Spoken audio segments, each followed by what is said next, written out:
Maybe there's one player in there that I could see as being controversial, but we have him right. You have him ranked actually higher than I do. I thought I was fairly high on Nico Collins.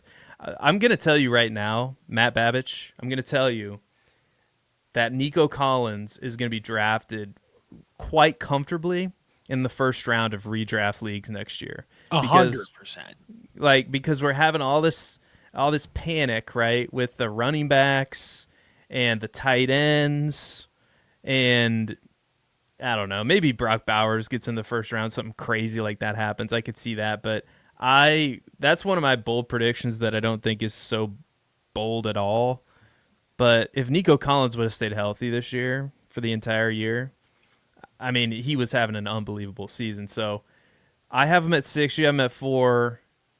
Is there anything here that you want to talk about? Because we have the same 1, 2, 3, all wide receivers, no running backs. Any thoughts with these top 5? Yeah, I think it's.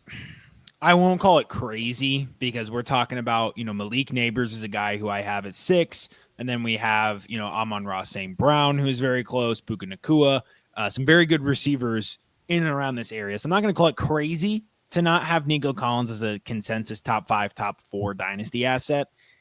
I will say I don't necessarily get it because this is a true alpha. And I think the injury has made us kind of forget just how good of a season Nico Collins is having. He's number 3 in fantasy points per game at the receiver position with 19.5 fantasy points per game. He has just 2 games all season under 15 fantasy points. One was the game he returned from injury with under a 50% snap share, where he had a 75-yard touchdown that was called back, I believe, to an illegal man downfield. So like a centimeter away from a 75-yard touchdown.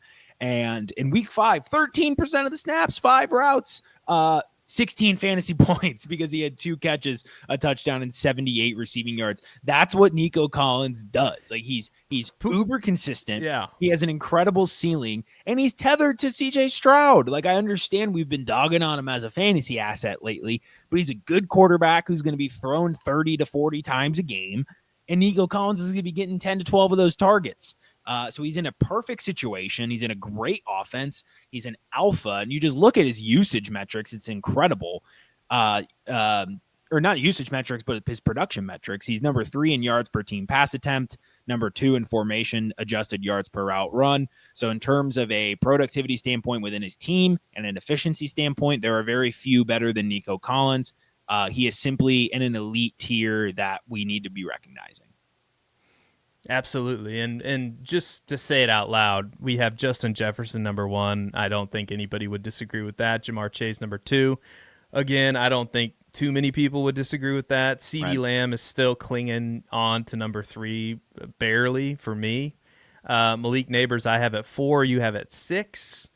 And then Nico Collins I have at 6, you have at 4. I just think that the target share for Malik Neighbors is insane, and I get it. He hasn't had the touchdowns really to go with it. I would almost promise you that the Giants are going to get a quarterback upgrade, whether that be, I mean, can you imagine, Matt Babbage, if It's they going to be Cam pair, Ward. well, what if they pair Cam Ward with Jameis Winston and just use Jameis Winston as a bridge to Cam Ward? Can you, I just want Jameis Winston. Teams are going to copy what Minnesota just did. And Tampa. Oh, it's so, even though they haven't speaking of drafted which, a guy, but Speaking of which, what Minnesota is doing is saying "f you" to the quarterback, to the quarterback who we know is not going to get us to a Super Bowl. F you, Dak Prescott. F you, Brock Purdy. We're going to trade you away or not sign you in the case of Kirk Cousins, and we're just going to, I don't know, make Sam Darnold good enough to become an 11-2 team. It's incredible what they're doing, and it's exactly what you should do as a franchise. Like, if you don't have your franchise guy, if you don't have your Patrick Mahomes, Joe Burrow, Josh Allen, then you every year you're searching for them, but you're filling in that void with somebody who's capable, who can get you to the playoffs, but you're not paying that guy, so you can build a team around a Sam Darnold or a Daniel Jones. And I'm going off on a tangent here. Daniel Jones has to be one of the biggest buys in Dynasty right now because there's a big chance that he's the starting quarterback for the Minnesota Vikings next year. There just is. So anyway, What? Let's not get it too up our track. What? He's the backup right now. We'll skip that. There's no shot. Okay, all right. There's, so anyway, I'm just gonna say we'll move on. We'll move on. We can address Okay. this at a different time. There is zero chance Daniel Jones starts a game over a healthy JJ McCarthy next year. we'll have to pull up the betting. Yeah, we folder can. and do We that. should look back at you- that too to see how those have gone at a different video, maybe. But You definitely won the Trey McBride versus Kyle Pitts. I know, I did. You I know, I did. You obliterated me. Obliteration.